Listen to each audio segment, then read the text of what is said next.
अस्सलामुअलैकुम स्टूडेंट्स, कैसे हैं आप लोग। आई होप कि सब खैरियत से होंगे। प्रीवियस लेक्चर में हमने फ़िज़िक्स के इंट्रोडक्शन के बारे में पढ़ा था और हमने देखा था कि फ़िज़िक्स क्या है। It is the oldest science in which we study nature. ठीक है, डेफिनेशन देखी थी हमने। आज जो हम पढ़ने जा रहे हैं वो हम देखेंगे ब्रांचेस ऑफ फ़िज़िक्स। ठीक, उससे पहले हम फ़िज़िक्स की डेफिनेशन रिव्यू कर लेते हैं। क्या है physics? Physics is the science in which we study matter and energy and how they interact with one another।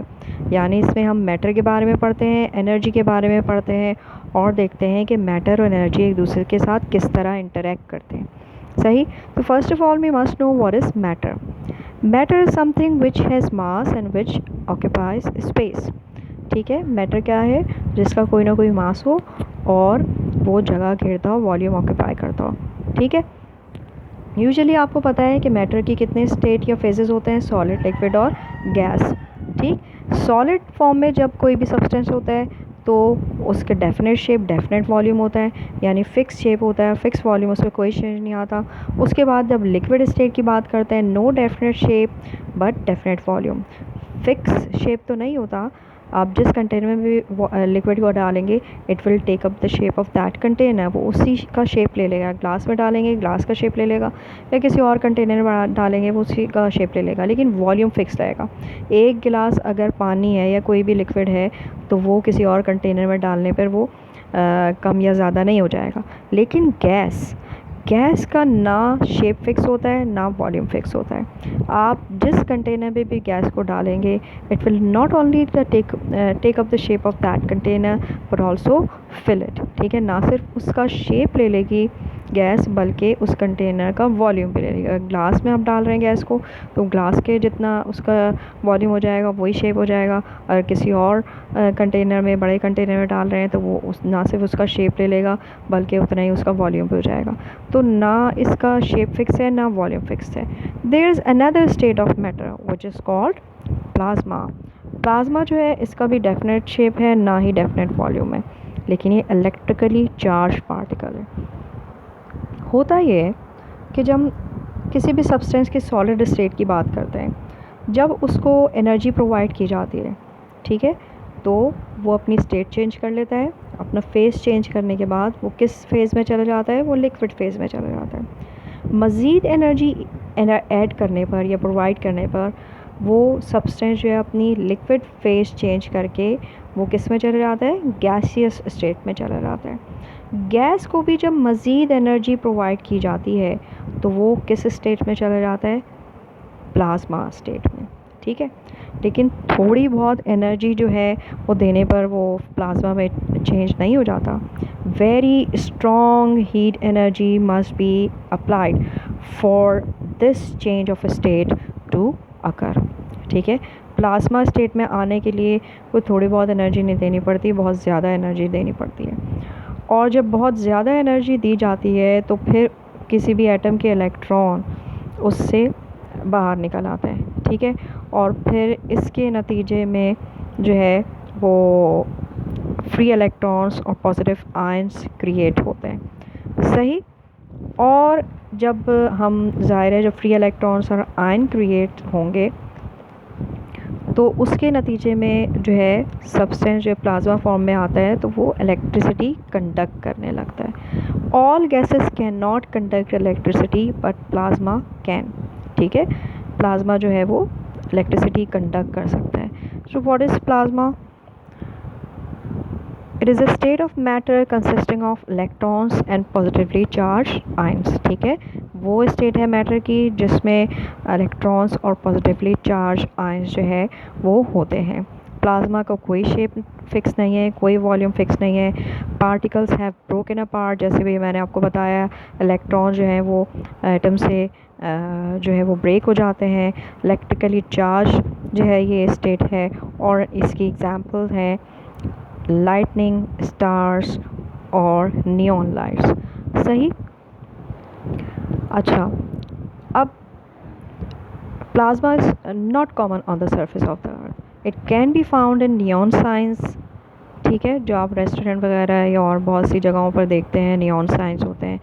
इसके अलावा जो प्लाज्मा कहाँ पाया जाता है वो है फ्लोरेसेंट बल्ब। ठीक है, तो नेचुरली अक्रिंग प्लाज्मा जो है वो उसकी क्या एग्जाम्पल है, लाइटनिंग, है ना।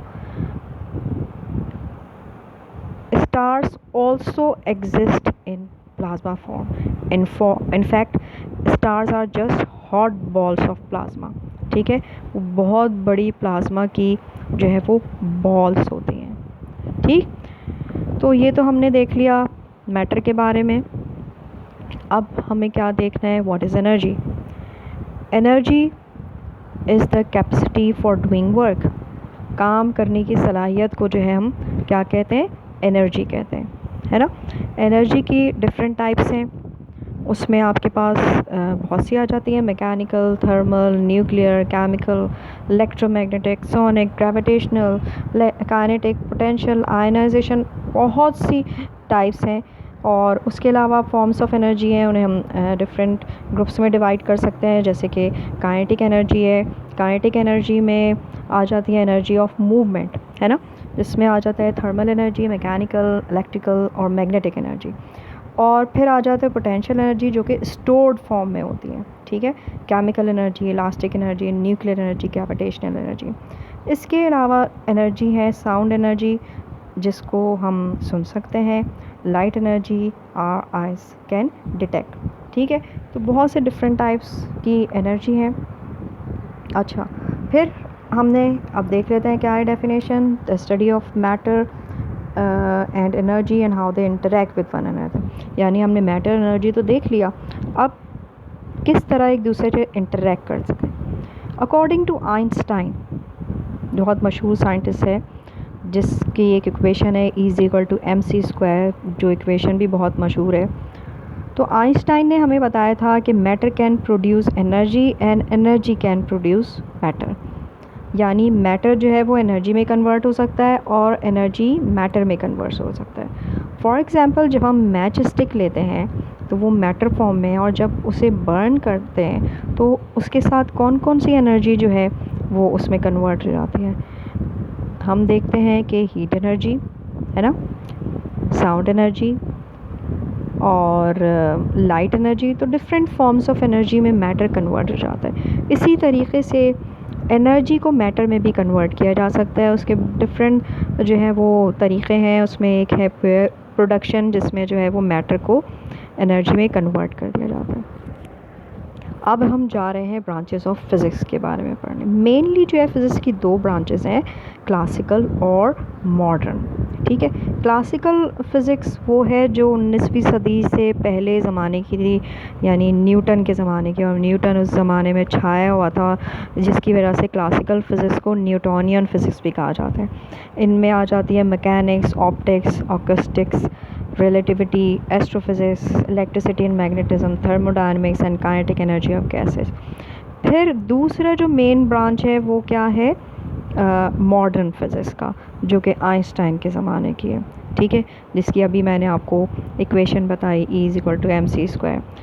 तो मॉडर्न फिज़िक्स में quantum physics, nuclear, high energy physics, atomic, molecular, condensed matter physics जो है वो आ जाती है। तो ये जो है वो 19वीं सदी के बाद की जो है वो फ़िज़िक्स है। ठीक, अब हम जो इस बुक में पढ़ने जा रहे हैं वो है 9 ब्रांचेस हैं। सारी ब्रांचेस को नहीं देखेंगे, जो ब्रांचेस हम देखने जा रहे हैं, डिस्कस करने जा रहे हैं, वो है mechanics, electricity, electromagnetism, solid state physics, atomic physics, nuclear physics, plasma physics, biophysics and astrophysics. सही, फर्स्ट ऑफ ऑल हम देख लेते हैं what is mechanics. Mechanics deals with the motion of objects with और विदाउट रेफरेंस ऑफ फोर्स। यानी हम इसमें जो है वो किसी भी बॉडी की मूवमेंट के बारे में डिस्कस करते हैं, और हम ये देखते हैं कि उसके कॉजेज़ क्या हैं और उसके इफ़ेक्ट्स क्या हैं। ठीक है, तो बेसिकली हम इसमें क्या स्टडी करते हैं, मोशन ऑफ ऑब्जेक्ट्स। नेक्स्ट हमारे पास आ जाता है electricity. It is concerned with the phenomena and effects related to electric charges. ठीक है, यहाँ पर हम इलेक्ट्रिसिटी में आपको पता है कि इलेक्ट्रिक चार्जेस यानी बेसिकली इलेक्ट्रॉन के बारे में पढ़ेंगे, जिसमें स्टैटिक इलेक्ट्रिसिटी भी आ जाती है, करंट इलेक्ट्रिसिटी भी आ जाती है। ठीक, अच्छा, इसके बाद हम आ जाते हैं इलेक्ट्रोमैग्नेटिज़्म की तरफ। इलेक्ट्रोमैग्नेटिज़्म में हम पढ़ते हैं it deals with the observation principle laws and methods that relate electricity and magnetism. नाम से ही पता चल रहा है इलेक्ट्रोमैग्नेटिज़्म यानी दो जो है नामों को कंबाइन किया गया है जिसमें वो है इलेक्ट्रिसिटी और मैग्नेटिज़्म। ठीक है, तो यहाँ पर जो है ना सिर्फ हम जो है वो चार्जेस देखते हैं कि वो रेस्ट में है और मोशन में है, बल्कि हम इलेक्ट्रिसिटी और मैग्नेटिज़्म जो है उनका आपस में रिलेशन भी जो है वो देखते हैं।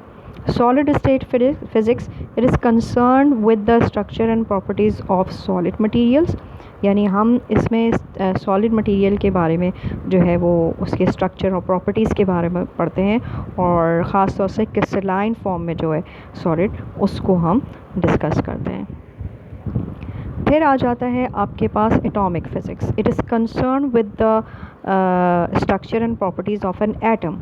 ठीक है, एटम के स्ट्रक्चर और प्रॉपर्टीज़ जो हैं उनके बारे में हम पढ़ते हैं एटॉमिक फ़िज़िक्स में। फिर nuclear physics, it is concerned with the structure and properties and reaction of the nuclei of the atom. ठीक है, यानी हम यहाँ पर न्यूक्लियस के बारे में जो है पढ़ रहे होते हैं। ठीक है, अगर न्यूक्लियर फ़िज़िक्स ना होती तो आज जो है वो हमारे पास न्यूक्लियर रिएक्टर्स ना होते और फिर न्यूक्लियर रिएक्टर्स नहीं होते तो हम जो है वो बहुत बड़े पैमाने पर इलेक्ट्रिसिटी जनरेट नहीं कर पाते। ठीक है, तो न्यूक्लियर फ़िज़िक्स में हम क्या पढ़ते हैं? Properties of behaviour nuclei and particles with in the nuclei. ठीक, फिर हम जो है वो नेक्स्ट प्लाज्मा फ़िज़िक्स। प्लाज्मा के बारे में तो आपको बता चुकी हूँ कि आयनिक स्टेट ऑफ मैटर है। It deals with the properties of highly ionized atoms forming a mixture of bare nuclei and electron. Bare nuclei मतलब कि न्यूक्लियस विदाउट इलेक्ट्रॉन्स। ठीक है, जिसमें इलेक्ट्रॉन्स जो है वो एटम्स में मौजूद ना हो उनको बेयर न्यूक्लियाई जो है वो कहा जा रहा है। ठीक है, तो इसमें हम प्रॉपर्टीज़ और प्रोडक्शन किसके बारे में? आयनिक स्टेट ऑफ मैटर यानी प्लाज्मा के बारे में जो है वो पढ़ते हैं। फिर आ जाता है biophysics. It deals with the application of physical method and explanation to biophysical systems and structure. Actually biophysics जो है it focuses on the creatures living on the earth. सही। MRI स्कैनर्स की बात कर लेते हैं। MRI scanners use the principle of magnetism. ठीक है, यानी जो है वो इसमें भी फ़िज़िक्स आ जाती है कि मैग्नेटिज़्म के प्रोसेस प्रिंसिपल को समझे बगैर MRI जो है वो स्कैनर्स जो है वो नामुमकिन हो जाता है। इसके बाद हम देख लेते हैं कि फ़िज़िक्स जो है वो can be found in variety of other areas of medicine too. मुख्तलिफ़ मेडिसिन के एरियाज़ में जो है वहाँ पर वो पाई जाती है। ठीक है, तो उसमें हम वेंटिलेटर्स की बात कर लेते हैं। वेंटिलेटर्स में जो है उसका इस्तेमाल जब तक मुश्किल हो जाता है कि जब तक हम फ्लूइड के प्रेशर या पल्स फ्रिक्वेंसी के बारे में जो है वो ना मालूम हो, तो उसके बगैर वेंटिलेशन रेट और अमाउंट ऑफ प्रेशर जो है जो भी अप्लाई किया जाता है वो आप उसके बारे में नहीं समझ में आएगा। तो फ़िज़िक्स जो है वो हर मेडिसिन की बहुत सारी जगहों पर जो है वो पाया जाता है। अच्छा, biophysics is used in diagnostic radiology and medical images. ठीक है, तो इसके बाद क्या रह जाता है हमारा? बायोफिज़िक्स के बाद astrophysics. It is concern with the study of physics of astronomical bodies, यानी इसमें हम किसके बारे में पढ़ रहे होते हैं? एस्ट्रोनॉमिकल बॉडीज़ के बारे में पढ़ रहे होते हैं, यूनिवर्स में क्या हो रहा है। ठीक है, एस्ट्रोनॉमिकल बॉडीज़ क्या होती हैं? गैलेक्सीज़ हैं, स्टार्स हैं, प्लैनेट्स हैं और दूसरे छोटे ऑब्जेक्ट्स जो भी स्पेस में मौजूद हैं उनके बारे में या हेवनली बॉडीज़ के बारे में जो है वो पढ़ते हैं। तो ये तो थी मेन ब्रांचेस ऑफ फ़िज़िक्स। ठीक है, इंशाल्लाह आगे अगले लेक्चर में हम मज़ीद जो है वो हो सकता है कि हम पढ़ें साइंटिस्ट के बारे में जो हैं फ़िज़िक्स में जो जिनका कंट्रीब्यूशन है। ठीक है, तो इंशाल्लाह अगले लेक्चर के साथ फिर मुलाकात होगी। ओके, अल्लाह हाफ़िज़, अस्सलामु अलैकुम।